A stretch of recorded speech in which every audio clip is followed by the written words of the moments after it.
Bismillahirrahmanirrahim. Alhamdulillahilladzi anzala ala 'abdihil kitab. Asyhadu an la ilaha illa huwal azizul wahhab. Wa asyhadu anna Muhammadan 'abduhu wa rasuluhul mustaghfirut tawwab. Allahumma shalli wa sallim wa barik 'alaihi wa 'alal ali wal ashab. Wa nas'alus salamata minal 'adzabi was su'il hisab. Amma ba'du. Ikhwati wa akhwati rahimakumullah. Assalamualaikum warahmatullahi wabarakatuh.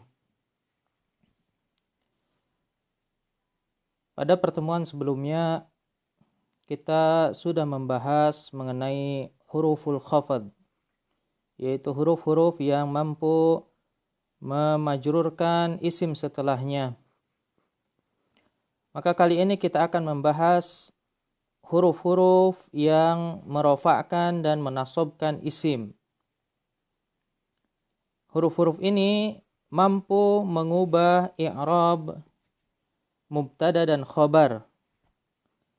Dan telah kita bahas sebelumnya pada babul ibtida bahwasanya mubtada dan khobar selalu marfu' jika tidak dimasuki oleh amil.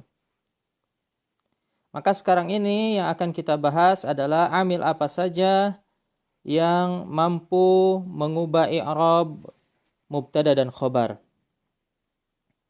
Ada dua kelompok amil yang akan kita bahas sekarang ini, dan penulis tidak menyebutnya dengan istilah amil, melainkan dengan istilah huruf, sebagaimana pembahasan yang sudah-sudah. Kelompok yang pertama adalah huruf-huruf yang mampu menasabkan mubtada dan merofakkan khobar. Kemudian kelompok yang kedua beramal sebagaimana kebalikan dari kelompok yang pertama, yaitu huruf-huruf yang mampu merofakkan mubtada dan menasabkan khabarnya. Jika ada pertanyaan, bukankah semula mubtada khabar ini sudah marfu'? Mengapa disebut dengan huruf-huruf yang merofakkan? Maka kita jawab bahwasanya rofa yang sekarang berbeda dengan rofa sebelumnya. Maka dari itu nanti kita akan melihat namanya juga berubah, bukan lagi mubtada khobar, melainkan isim dan khobar dari huruf tersebut. Akan kita lihat nanti pembahasannya. Kita mulai dari bab yang pertama yang akan kita bahas, yaitu babul hurufil lati tansibul asma'a wa tarfa'ul akhbar.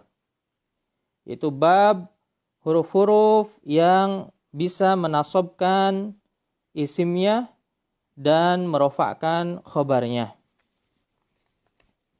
Yang dimaksud di sini adalah bab inna wa akhwatiha. Bab inna wa akhwatiha.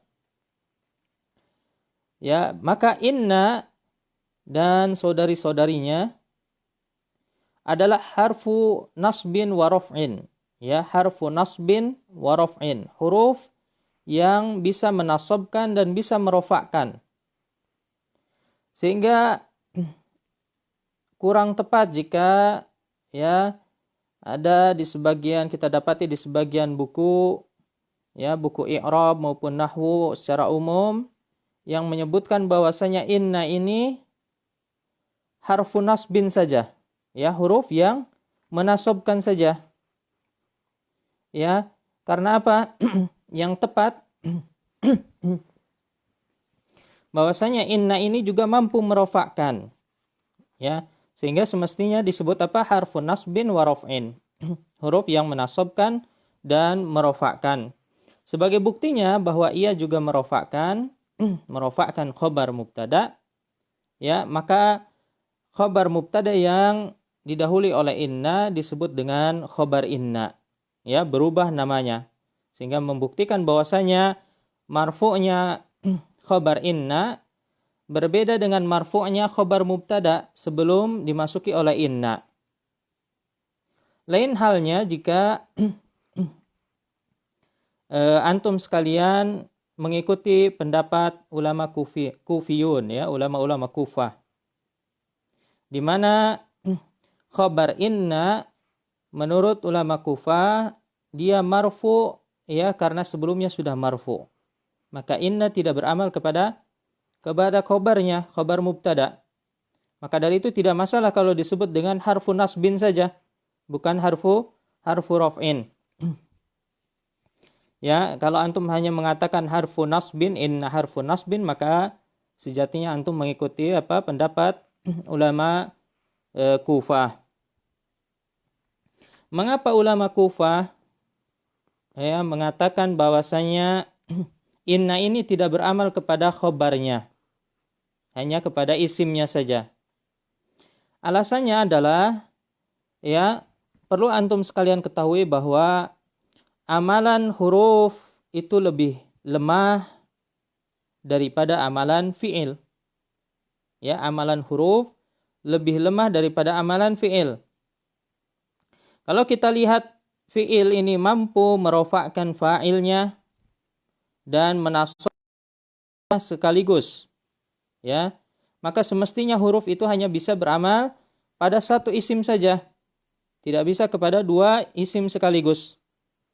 Ya, itu sebabnya inna wa akhwatuha disebut dengan apa? Al-huruful musyabbahah bil fi'li. Ya, huruf-huruf yang mirip dengan fi'il. Dan sesuatu yang mirip itu tidak bisa, tidak mungkin dia identik atau amalannya sama persis dengan asalnya. Ya, karena juga disebutnya apa? Mirip, berarti turunan dari asalnya. Sehingga amalannya tidak 100% dengan amalan fi'il. Ya, itu pendapatnya, hujahnya apa? Kufiyun, ulama-ulama Kufah. Ya. Maka dari itu jika antum mengikuti pendapat Kufiyun, maka ya tidak mengapa disebut apa? Harfu nasbin saja. Tapi jangan sebut nanti khobarnya ini khobar inna, ya, tapi khobar mubtada. Adapun penulis di sini Al-Imam An-Nahas rahimahullah, ya, nampaknya mengikuti pendapat Basriyun, ya, ulama Basrah. Ya, nampak dari pemilihan judulnya saja sudah nampak, yaitu babul hurufil lati tansibul asma'a wa tarfa'ul akhbar. Ya, berarti inna di sini bisa menasabkan isimnya dan merofakkan khabarnya. Apa saja huruf-huruf tersebut? Ya, beliau menyebutkan wahia inna wa anna wa li anna wa ka'anna wa laita wa la'alla wa ka'anna walakinna. Ya, beliau menyebutkan ada 7 huruf, ya, yang mampu beramal sebagaimana tadi disampaikan, yaitu menasabkan isimnya dan merofakkan khabarnya. Ya, dan di sini beliau menambahkan sebuah huruf yang mungkin belum pernah kita dapatkan sebelumnya, yaitu li'anna, ya, karena biasanya inna wa akhwatuha di kitab-kitab nahwu atau hanya ada 6. Ya, tapi di sini beliau menyebutkan ada 7 dengan tambahan li'anna. Inna dan anna, ya, berfungsi sebagai taukid. Fungsinya apa? Taukid. Sehingga bisa kita artikan dengan sebenarnya, ya, atau sesungguhnya atau yang semisal itu. Kemudian li'anna artinya karena, ya, ka'anna artinya seperti, laita artinya seandainya, kemudian la'alla artinya semoga, dan lakinna artinya tetapi. Kesemua huruf ini mampu mengubah i'rab mubtada dan khobar, ya, sekaligus, ya, yaitu menasabkan isimnya mubtada menjadi isimnya, dan kemudian merofakkan khobar mubtada menjadi khobar huruf tersebut. Contohnya, taqulu min dzalika inna zaidan qa'imun. Ya, contohnya kata beliau, inna zaidan qa'imun, sesungguhnya Zaid sedang berdiri. Ya, nasabta zaidun, bi inna, ya engkau nasabkan Zaid menjadi Zaidan karena apa? Karena inna. Ya, semula dia marfu, kemudian menjadi mansub. Wa rafa'ta qa'imun li'annahu khabaru inna. Kemudian ya qaimunnya marfu. Ya, yang semula memang sudah marfu namun dirofakkan lagi oleh inna karena ia adalah sebagai khabar inna. Ya, kemudian ya semula ini kalimatnya adalah Zaidun qaimun. Ya, Zaidun qaimun terdiri dari mubtada dan khabar. Kemudian setelah dimasuki inna berubah menjadi inna Zaidan qaimun. Ya, Zaidnya menjadi mansub yang semula marfu. Ya, begitu pula qaimun, ya meskipun nampak ya secara kasat mata tidak mengalami perubahan. Ya, namun hakikatnya marfu yang sekarang itu berbeda dengan marfu sebelumnya. Ya, karena sebelumnya qaimun, ya pada kalimat Zaidun qaimun. Qaimun di sini marfu karena Zaidun. Ya, yang merofakkan apa? Zaidun mubtada'nya. Namun ketika diubah menjadi kalimatnya inna Zaidan qaimun, ya qaimun di sini yang merofakkan apa? Bukan Zaidan melainkan inna. Ya, jadi inna ini adalah harfu raf'in. Huruf yang merofakkan. Sehingga nampak juga perubahan namanya, ya. Qaimun bukan lagi khabar mubtada melainkan khabar inna. Ya, mohon harap bisa dipahami. Kemudian beliau memberikan contoh untuk musanna wa fit tathniyah inna zaidaini qaimani. Ya, ini contoh untuk musanna. Ya, sesungguhnya dua orang Zaid sedang berdiri. Inna az-zaidaini ya qaimani. Contoh untuk jama' ya wa fil jama'ah inna zaidina qaimuna. Ya, awalnya bagaimana kalimatnya? Az-zaiduna qaimuna. Ya, kemudian dimasuki oleh inna menjadi inna zaidina qaimuna. Ya, sungguhnya banyak Zaid ya sedang berdiri. Kemudian beliau juga memberikan contoh ya dengan menggunakan akhwatu inna. Wa mithluhu laita amran qadimun. Contoh yang lainnya laita amran qadimun. Seandainya Amr datang. Kemudian la'alla wa la'alla akhaka syakhisun. Ya, semoga saudaramu pulang. Syakhisun artinya apa? Raji'un. Seandainya saudaramu pulang, semoga saudaramu pulang. La'alla. Kemudian contoh lainnya ka'anna Abdullahi amirun. Ya, Abdullah seperti seorang amir, seorang pangeran. Ya, waqis alaihi dan yang lainnya.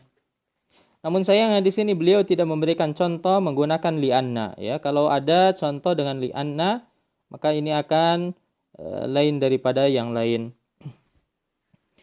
Baik, bab berikutnya adalah lawan dari bab yang tadi, yaitu babul hurufil lati tarfa'ul asma'a wa tansibul akhbar. Yaitu huruf-huruf yang memiliki amalan ya kebalikan daripada inna wa akhwatiha, ya yaitu dia mampu merofakkan isimnya dan menasabkan khabarnya. Ya. Meskipun di sini penulis menyebutkan bab ini adalah bab huruf, ya, menamakannya dengan babul huruf, namun faktanya tidak ada satupun huruf di dalam bab tersebut. Ya, di dalam bab ini tidak ada disampaikan satu huruf pun, karena semuanya adalah fiil. Yang dimaksud dengan babul hurufil lati tarfa'ul asma wa tansibul akhbar adalah kana wa akhwatuha. Ya, yang dimaksud adalah kana wa akhwatuha. Dan kana, begitu juga saudari-saudari kana, semuanya fiil, tidak ada satupun dari golongan huruf. Ya. Namun mengapa di sini fiil menurut penulis itu disebut dengan huruf? Ya, karena ia seperti huruf membutuhkan kata lain untuk menyempurnakan maknanya. Ya, maka dari itu kana wa akhwatuha dikenal juga dengan istilah al-af'alun naqisah. Ya, fiil-fiil yang kurang, naqis. Karena umumnya ikhwati wa akhwati rahimakumullah, setiap fiil itu memiliki dua unsur. Ya, unsur makna dan unsur waktu. Misalnya ketika kita mengatakan zahaba, ya, zahaba, maka di sana terkumpul dua unsur. Yang pertama unsur makna, ya, maknanya zahaba apa? Pergi. Maknanya pergi. Dan waktunya juga ada unsur waktu, yaitu lampau. Ya, zahaba dia telah pergi. Kalau kita mengatakan misalnya yaqra'u, ya, yaqra'u memiliki unsur makna. Maknanya apa? Membaca. Kemudian dia juga memiliki waktu. Waktunya sekarang. Ya, jadi yaqra'u artinya dia sedang membaca. Sedangkan kana, ya, kana berbeda.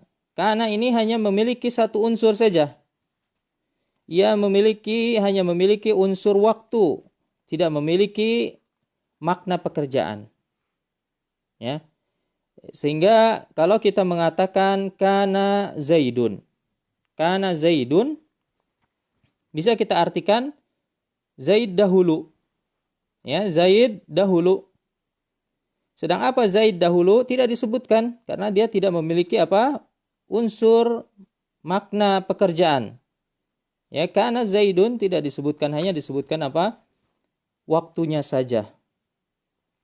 Kalau kita berikan khobar, ya, baru dia bermakna. Maka dari itu kana wa akhwatuha selalu membutuhkan khobar untuk apa? Menyempurnakan maknanya yang hilang. Ya.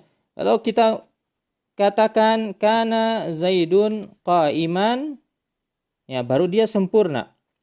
Kana Zaidun qa'iman maknanya apa? Qama Zaidun. Ya, Zaid telah berdiri atau dahulu Zaid berdiri. Atau contoh lainnya kana Zaidun naiman. Ya, ini sempurna. Maknanya adalah nama Zaidun. Ya. Ya, Zaid dahulu tidur atau Zaid telah tidur. Contoh lainnya kana Zaidun zahiban. Ya, kana Zaidun zahiban. Apa maknanya? Maknanya zahaba Zaidun. Zaid telah pergi. Ya, baru maknanya sempurna setelah apa? Disempurnakan dengan khobarnya. Ya, karena letak pekerjaan kana itu berada di khobarnya. Ya, terletak di dalam khobarnya. Kananya itu sendiri hanya menunjukkan apa? Waktu. Ya, kalau diubah menjadi yakunu maka berubah pula waktunya menjadi sekarang. Ya, semoga bisa dipahami. Ya, sekarang kita tahu alasannya mengapa Al-Imam An-Nahas di sini di kitab At-Tufahah menganggap kana wa akhwatuha sebagai huruf. Ya, karena yang dimaksud dengan huruf di sini adalah huruf majazi, ya, bukan yang hakiki, yaitu huruf secara kiasan saja. Karena apa? Karena fiil-fiil ini belum sempurna maknanya, ya, baru akan sempurna jika disempurnakan oleh khobarnya, jika ada khobarnya.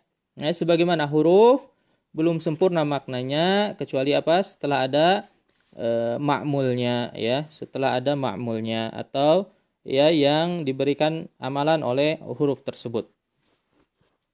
Apa saja yang termasuk ke dalam huruf ini? Ya, penulis menyebutkan wahia kana wa sara wa zalla, ya, wa bata wa amsa wa asbaha wa lam yazal wa la yazalu wa ma zala wa ma dama wa man fakka.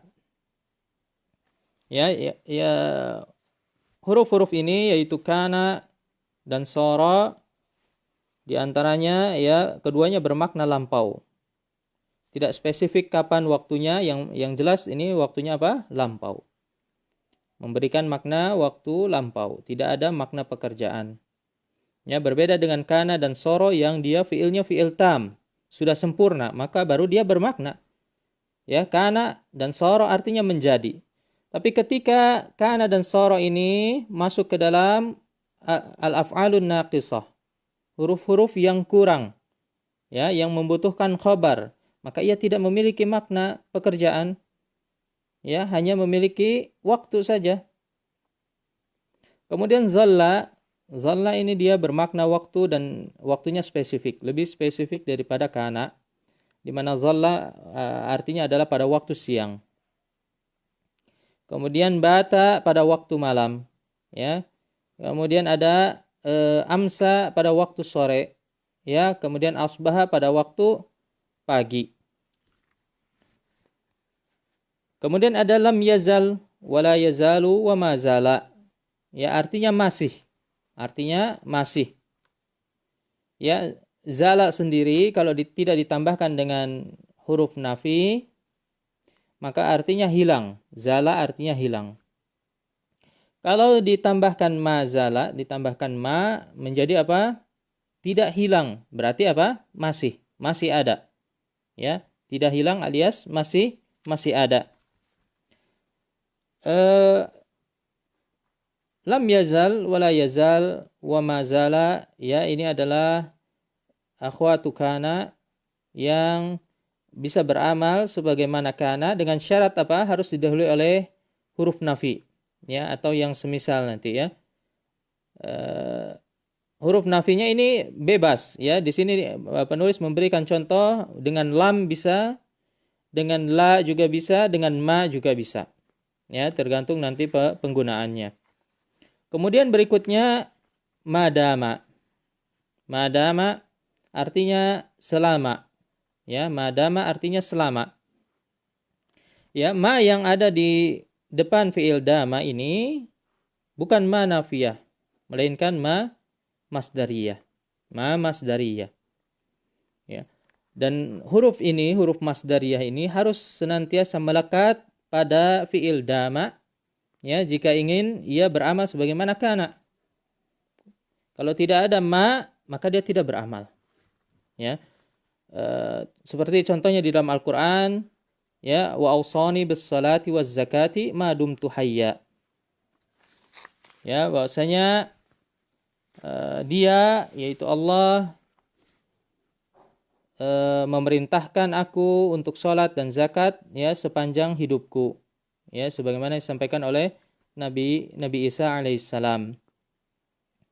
Maka maknanya di sini wa ausani bis salati waz zakati ma dumtu hayya adalah wa ausani bis salati waz zakati, ya, dawama hayati, karena ma dumtu, ya, ditakwil sebagai masdar, dia adalah masdar muawwal karena didahului oleh huruf masdar yaitu ma.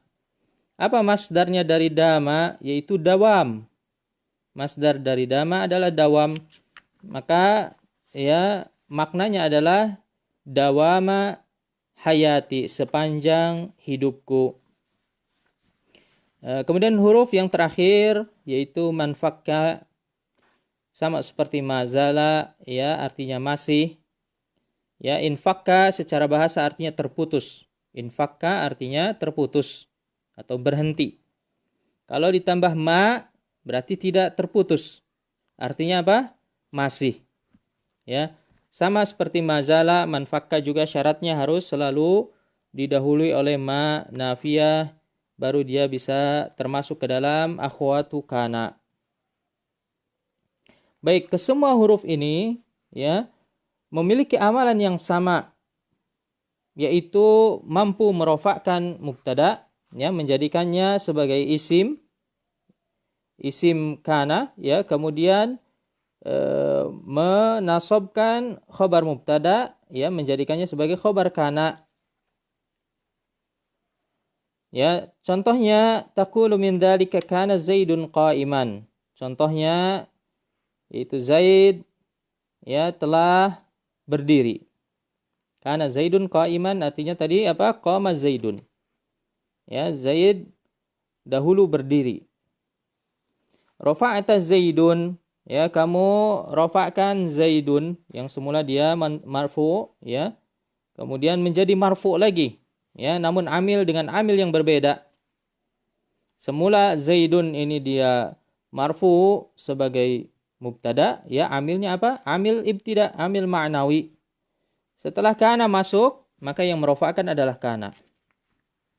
Ya, kemudian wa nasabta qaimun. Qaimun semula dia marfu, kemudian dinasabkan menjadi qaiman li'annahu khabaru kana, karena ia adalah khabar kana. Contoh untuk musanna, ya, kana zaidani qaimaini. Contoh untuk jama, kana zaiduna qaimina. Ya. Kemudian beliau memberikan contoh lainnya, ya, menggunakan akhwatu kana, wa minhu sara Abdullahi amira. Abdullah, ya, sudah menjadi pangeran. Wa asbaha akhuka syakhisa. Saudaramu sudah pulang tadi pagi. Wa amsa Muhammadun sa'ira. Dan Muhammad, ya, jalan kaki tadi sore. Wa mazala abuka muhsina, dan ayahmu senantiasa berbuat baik. Ya, ini yang bisa kita sampaikan, kita bahas pada kesempatan kali ini. Semoga yang sedikit ini bermanfaat. Insyaallah kita lanjutkan lagi nanti di lain kesempatan. Ya, saya akhiri wassallallahu ala nabiyyina Muhammad wa ala alihi wa ashabihi wasallam. Wassalamualaikum warahmatullahi wabarakatuh.